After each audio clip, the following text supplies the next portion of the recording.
Board এক্সামের আগে কিভাবে কনস্ট্যান্টলি লেট নাইট স্টাডি করা যায়, চলো সেটাই তোমাদের সাথে শেয়ার করা যাক। রাত জেগে পড়তে গেলে এই ছোটখাটো কয়েকটা টিপস কিন্তু প্রত্যেকটা আমাদের বোর্ড স্টুডেন্টদের জানতেই হবে। এই কয়েকটা রুলস ফলো করলে তোমাদেরকে 90+ নাম্বার থেকে কেউ আটকাতে পারবে না। And then you will be the next class topper.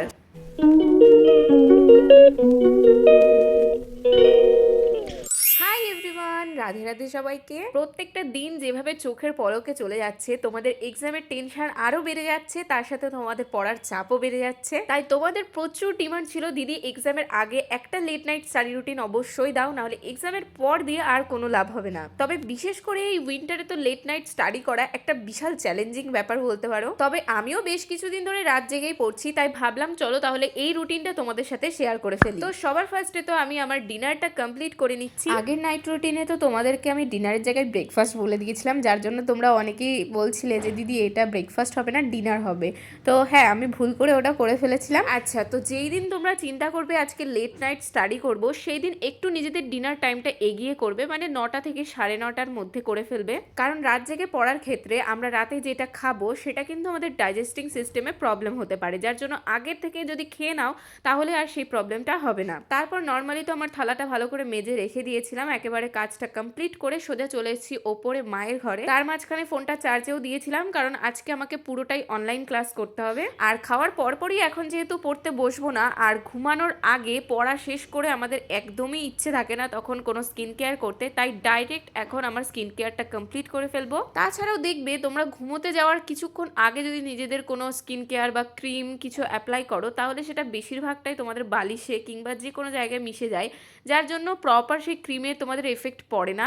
তাই আমি এখন থেকে বেশিরভাগ দিনই কি করি, 9টা থেকে 9:30টার মধ্যে আমার ডিনারটা কমপ্লিট হয়ে যায়, তারপর 10টা পর্যন্ত জাস্ট স্কিন কেয়ার বা বিনুনি করা, চুল আঁচড়ানো এগুলো করে ফেলি। তারপর যে কটা ঘন্টা পড়তে ইচ্ছে হয়, রাত জেগে পড়তে ইচ্ছে হলে পড়ি, নয়তো পড়ি না। তো তার মধ্যে আমার সেই ক্রিমটা অ্যাবজর্ব হয়ে যায় স্কিনে, আর তার সাথে আমার ঘুমটাও পড়তে পড়তে চলে আসে। আর বেশিরভাগ তো আমি রাতেই সারাদিনে এখন টাইম পাই একটুখানি স্কিন কেয়ার করার, দিনের বেলায় একটুও সময় হয় না। আগের থেকে কোনোভাবে যেন পড়াশোনার চাপটা একটু বেড়েই গেছে, কারণ কলেজে থাকতে প্রফেসররা যে সাজেশন দিতেন তার বাইরে কোনো প্রশ্নই পরীক্ষায় আসতো না, তাই সারাদিনে অল্প বিস্তর পড়লেই হয়ে যেত, রাত জাগার কোনো অপশানই ছিল না। বাট এখন যেহেতু আরেকটু অ্যাডভান্স লেভেলের পড়াশোনার দিকে যাচ্ছি, তার সাথে কম্পিউটারটাকেও ব্যালেন্স করতে হয়, তাই একটু হলে আমাকে রাত জেগে পড়তেই হচ্ছে। উইন্টারে রাত জেগে পড়ার একটাই প্রবলেম, সেটা হচ্ছে তোমার পাশে যদি কেউ ঘুমিয়ে থাকে তাহলে তোমার কিন্তু রাত জেগে পড়া হবে না। আমি যখন বোর্ড এক্সামের জন্য প্রিপারেশন নিচ্ছিলাম, তখন মা যদি পাশে এসে শীতকালে বিশেষ করে কম্বলের মধ্যে আরামে ঘুমাতো, আমার ভীষণ জেলাস ফিল লাগতো। মাকে বলতাম তুমি হয়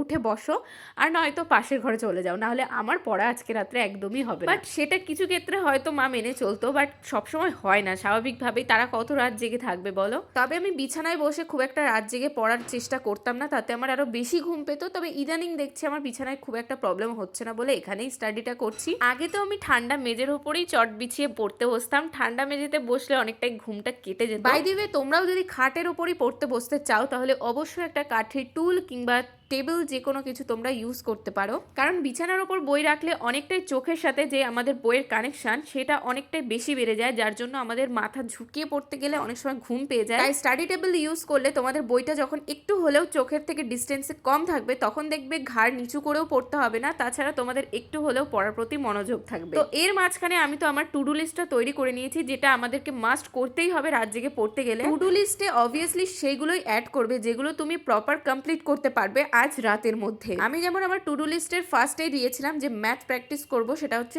বোট অ্যান্ড স্ট্রিমের চ্যাপ্টারটা। এটা আমি নিজেকে বলতে পারো একটা চ্যালেঞ্জ করে নিয়েছি যে আমি পুরোটাই কমপ্লিট করব। এর মাঝখানে আমার ফোনের ক্যামেরাটা সেট করতে গিয়ে হঠাৎ একটা অপশন দেখলাম যেখানে দুটো রকম ভিডিও হচ্ছিল, মানে আমার ফোনের পেছনে ব্যাকগ্রাউন্ডে যেই ভিডিওটা হচ্ছে আর সামনের দিকে ফ্রন্টে যে ভিডিও হচ্ছে, দুটোই একই সাথে হচ্ছিল। বেশ মজা লাগছিল দেখে। এই অপশনটা আগে দেখিনি, মানে ফোনটা কেনার পর এত কিছু এখনো ঘাটার সময় হয়নি। বেসিক্যালি আমার যেহেতু ক্যামেরাটাই দরকার হয় ফোনের, সেজন্য আমি ক্যামেরার দিকেই ফোকাস দিয়েছি, আর আদার্স কোনো কিছু এখনো অপশন খোঁজার সময় হয়নি। তো যাই হোক, আমি একটুখানি ফান করে নিলাম তার মাঝখানে। এবার ফোনটা সেট করে বসে গেছি পড়তে। তো যেটা বলছিলাম, বোট অ্যান্ড স্ট্রিমের চ্যাপ্টারটা কমপ্লিট করব, যেখানে 40টা মতন আমার ম্যাথ আছে, যেখানে অলরেডি আমি 20টা কমপ্লিট করে ফেলেছিলাম সকালবেলায়, বাকিটুকু বাকি আছে এখনো। তার সাথে সাথে তো আরো বেশ কিছু তোমরা দেখলে টু ডু লিস্টে আমি অ্যাড করেছি, যেগুলো অবশ্যই আমি কমপ্লিট করব। সেই রকম ভাবেই তোমরা অবশ্যই টার্গেট করবে। রাত জেগে পড়তে গেলে একটু ঘুম ঘুম পাবে, এটা একদমই কমন ব্যাপার, যার জন্য তোমরা চেষ্টা করবে অনলাইন ক্লাস করার। আমি যেমন ম্যাথের পাশাপাশি ফিজিক্স আর লাইফ সায়েন্সটা কমপ্লিট করব বলে টার্গেট নিয়েছি, তোমরা চাইলে যে কোনো একটা চ্যাপ্টার বা একটা সাবজেক্টটাকে টার্গেট করতে পারো। আমার অল্প অল্প পড়া আছে প্রত্যেকটা সাবজেক্ট থেকে, যার কারণে আমি পুরোটাই আজকে শেষ করব চিন্তা করে নিয়েছি। তো সেই চ্যাপ্টার থেকে ইউটিউবে সার্চ করে তোমরা যে কোনো কারোর ভিডিও দেখতে পারো, তাহলে আরো বেশি টপিকটা ক্লিয়ার হয়ে যাবে। মাথাটা জাস্ট ফেটে যাচ্ছে, অঙ্কের রুলস ভুলে গেছি আমি। হায় রাম, অঙ্কের রুলস ভুলে গেছি। তো আমাকে আগে সবার আগে প্র্যাকটিস করতে হবে, একটা অঙ্ক প্রপার আগে আমাকে বুঝতে হবে, তারপর সেটাকে আমার প্র্যাকটিস করতে হবে। হ্যাঁ, রাত 11:30টার সময় আমার সাথে ঠিক এই রকম সিচুয়েশন হয়েছে যে আমি অঙ্ক করতে বসে আমি রুলস ভুলে গেছি। কিছুদিন আগে কিন্তু স্যার এগুলো সলভ করে দিয়েছিল, তবে আমি যে এত তাড়াতাড়ি ভুলে যাব সেটা আমারই দোষ, যার কারণে আমি অনলাইনে বসে বসে ক্লাসগুলো অ্যাটেন্ড করে নিচ্ছিলাম। তো যাই হোক, ফার্স্ট স্লটটা খুবই ছোট ছিল, 50 থেকে 60 মিনিটের। তো এখন আমি আরেকটা স্লট লাগাবো, বাট এখন আমি নিচে চলে এসেছি, কারণ মার আজকে একটু কাজ ছিল, সেই জন্য অনেক রাত জেগে মাও কাজ করছিল। তারপর এখন শুতে এসেছি, আর আমি যদি এখন লাইট জ্বালিয়ে বসে থাকি সেটা ভালো হবে না, তাই আমি আমার ঘরেই চলে এসেছি, আর মা শুয়ে পড়েছে। আর আমি জানি না কেন বোর্ডের এক্সাম থেকে শুরু করে এখনো পর্যন্ত আমি নিজের ঘরেই পড়তে বেশি ভালোবাসি, তবে সেটা দিনের বেলা নয়, কারণ দিনের বেলায় যদি আমি নিজের ঘরে পড়ি কেন জানি না আমার ঘুম পেয়ে যায়। তো যেহেতু আমার ঘরে আর কেউ ছিল না, আমি একাই পড়ছিলাম, যার জন্য আরো বেশি আমি মোটিভেট হচ্ছিলাম পড়ার জন্য। তো একটু আগে যেহেতু আমি অনেকক্ষণ একঘেয়ে বসে বসে অঙ্ক করছিলাম, সেই জন্য আর এখন বসে পড়ছিলাম না, দাঁড়িয়ে দাঁড়িয়ে পড়ছিলাম, হেঁটে হেঁটে পড়ছিলাম। দাঁড়িয়ে পড়লে আমার পড়াটা একটু বেশি মুখস্থ হয়ে যায়, কিন্তু মাঝে মাঝে আবার দাঁড়িয়ে থেকে পাও ব্যথা হয়ে যায়, যার জন্য আবার বসেও পড়ি। তো অলরেডি আমার ফিজিক্সের যেই চ্যাপ্টারগুলো আমার রিভিশন করার ছিল সেগুলো করা হয়ে গেছে। এখন আমি বসেছি লাইফ সায়েন্স নিয়ে। লাইফ সায়েন্সের বেশি কিছু নেই, উত্তল দর্পণ, অবতল দর্পণ এগুলোই স্যার পড়া দিয়েছিল, সেগুলোর থেকে আমি টপিকটা ক্লিয়ার করছি। বোর্ড স্টুডেন্টদের জন্য বলছি, আর কিন্তু খুব বেশি দিন নেই তোমাদের পরীক্ষার, তাই এখন থেকেই রাত জেগে পড়া শুরু করে দাও, আর পরীক্ষার 2 দিন আগে তোমাদের রাত জাগাটা বন্ধ করে দিও। একটা কথা বোর্ড স্টুডেন্টরা মনে রেখে দেবে, যে তোমরা পরীক্ষার দিনই কিন্তু তোমাদের সেই সারা বছরে যা করেছো সেটার কিন্তু একটা টেস্ট দিতে হবে, যেটাতেই তোমাদের প্রমাণ হবে তুমি সারা বছর কি করেছিলে। আর সেই পরীক্ষার দিন যদি একবার চলে যায় বা পরীক্ষা শেষ হয়ে যায়, তুমি কোনোভাবেই কিন্তু তোমার নাম্বারটাকে ইনক্রিজ করতে পারবে না।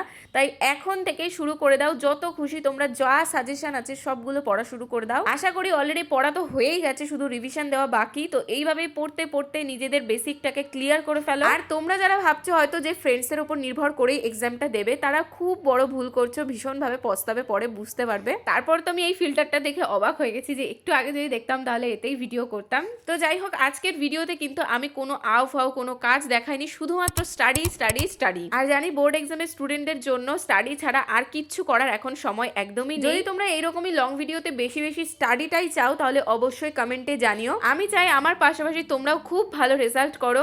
অল দি বেস্ট তোমাদের সমস্ত বোর্ড স্টুডেন্টদের। তো চলো বাই। আর হ্যাঁ, বেশি রাত কিন্তু জেগো না, জোর করে রাত জেগে পড়ার একদমই দরকার নেই, যতটুকু পারবে ততটুকুই করবে, কারণ মর্নিংয়ে আবারও তোমাদেরকে কিন্তু নতুন স্লট লাগাতে হবে।